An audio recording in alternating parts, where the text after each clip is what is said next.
Morning, everybody. Dear Minister, Secretary General, Ms. Hadija Fataris, colleagues of UN WTO, ladies and gentlemen. My name is Zainab Ansell. I'm from Tanzania. We say Tanzania has a lot to offer. We have Mount Kilimanjaro, we have Ngorongoro, Serengeti. It's a beautiful country.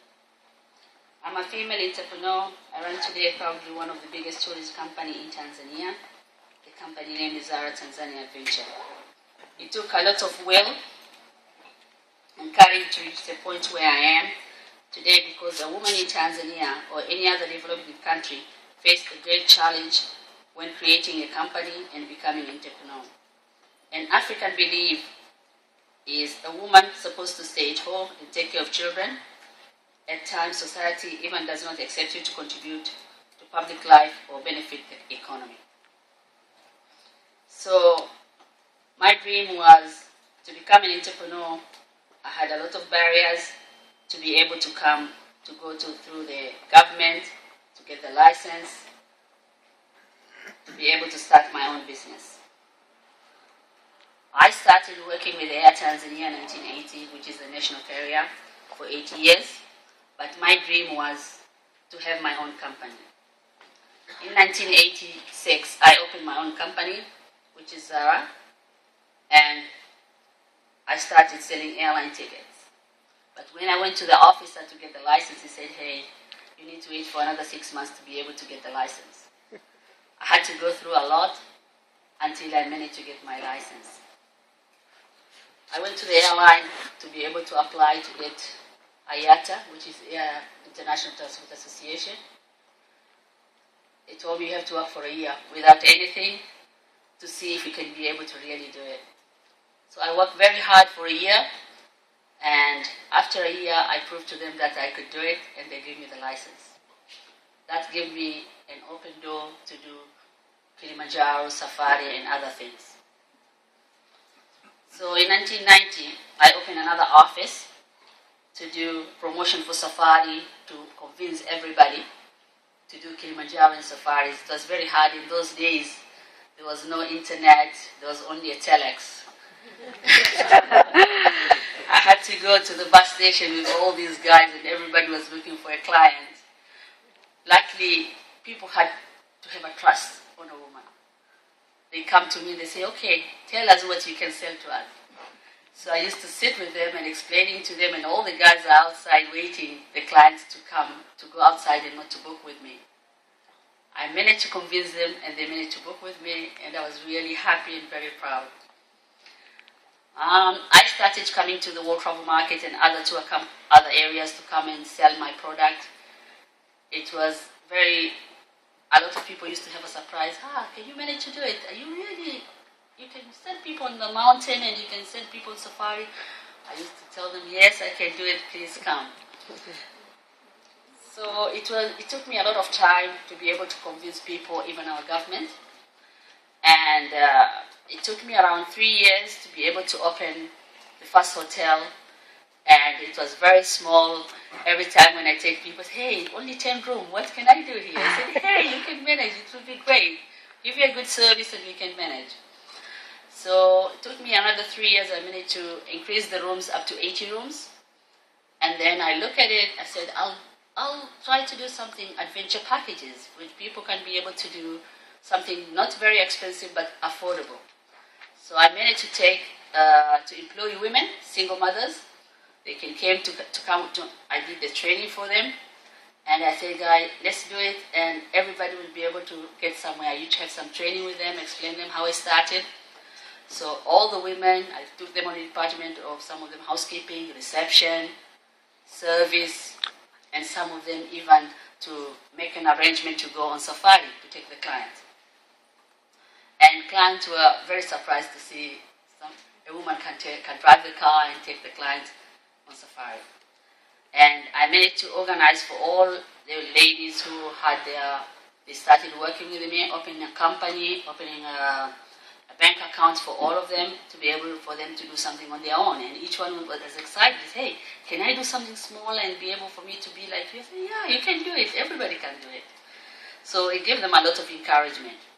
In the village where I am, there was a lot of kids, which some of them lost their family. We started Zara Charity. Zara Charity is whatever we get from Zara and my hotels. We used to put 10% to Zara Charity, and we managed to do 4 projects. The 4 projects, one of them was Women Foundation. These ladies, on their village, there was no electricity. I managed to organize with the national carrier to do electricity on their area. And most of them, they started at least learning, because in Tanzania, in those 25 years, it was very difficult to do, for somebody to do a school and be able to learn English and so on. So everybody now is trying to learn how to read and write. Some of the ladies, which they never had that chance, and now they start doing something on their self with hands to do beads, and some of them they bring to our hotel, we sell it to the customers and so on. In 2006, we opened up a hotel in Karatu, but in the area, there was a Maasai village, which is, there are a lot of women, and women there, they could not do anything. The man goes to the bush to take care of the cows, but the woman just stays at home and just have children and cook and so on. So my daughter, Leila, came to me and said, hey, Mom, we can do something with these ladies. Maybe we should start for them a vocation training. Teach them different things, and the same things we can sell at the hotel, and some of them, they could support us here. So I said, yeah, we can do that. So I brought the Maasai women, 4 of them, they are in our hotel. We built up an area. So they are selling different things, culture stuff, from the Maasai to our clients. And the clients are very happy with it, to see a woman is organizing that. They do the bracelets, they do the necklaces and everything. And now we went to their village and we managed to do a borehole for them. So those ladies used to go a long way to get water, carry them, bring it home. So that water helps them a lot. And even in the village, other villages come there to get the water. It is very difficult in Tanzania, especially when you look at the Maasai women, to be able to do something, to be somewhere. So now some of the girls, or the Maasai girls, we bring them to the hotel, we train them, and now they're working with us, and they are really supporting their family. It's been really a pleasure for me and for everybody there in Tanzania. When you look at projects, different projects, in Tanzania, there's so much could be done, especially to be able to help women. And women, I always ever believe you can trust a lot, especially when you keep them in an area which is very sensitive on payment. They'll take care of it, and they are very careful when they get that position.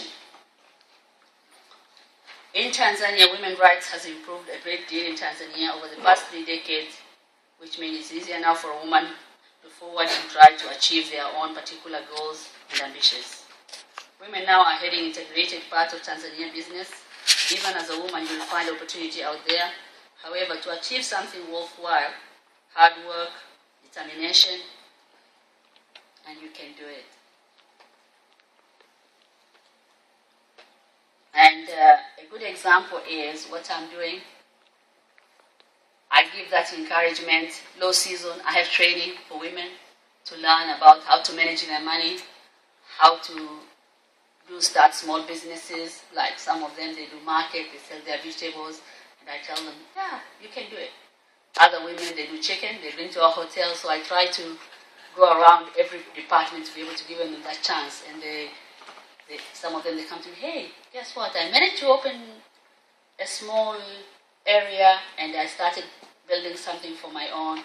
So it gave me a lot of happiness, and my dream was to be able to work hard and help women. Our president came to our hotel, and for 30 years I've been running the business. I never had a president come to my hotel. That was an honor. So when he came in, he said, hey, when did you start? I said, I've been working for 30 years. You haven't noticed me. I'm here. And I told him that I would like the government to help women and to give position on even the government, good position for them to do it.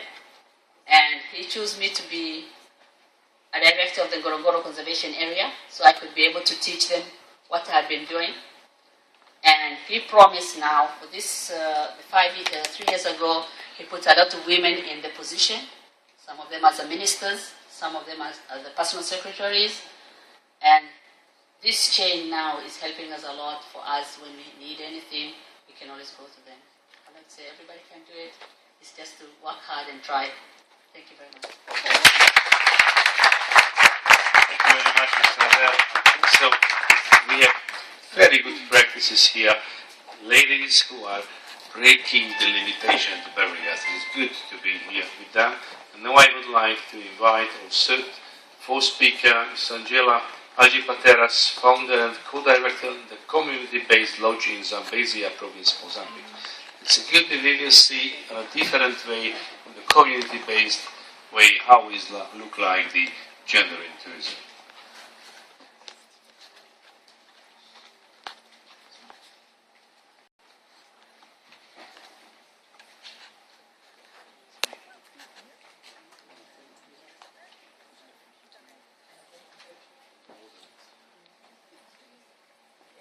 So I'd like to thank you very much. I'm extremely honored to be addressing this very large audience. I'm extremely pleasantly surprised. And thank you very much for giving me the opportunity to speak. I'm supposed to be representing civil sector. I'm sort of in between, I have to say, because as a co-director of the lodge that I'll be speaking about, I'm going to be addressing some of the issues also from a private sector perspective. So what I'm going to do is just go straight into talking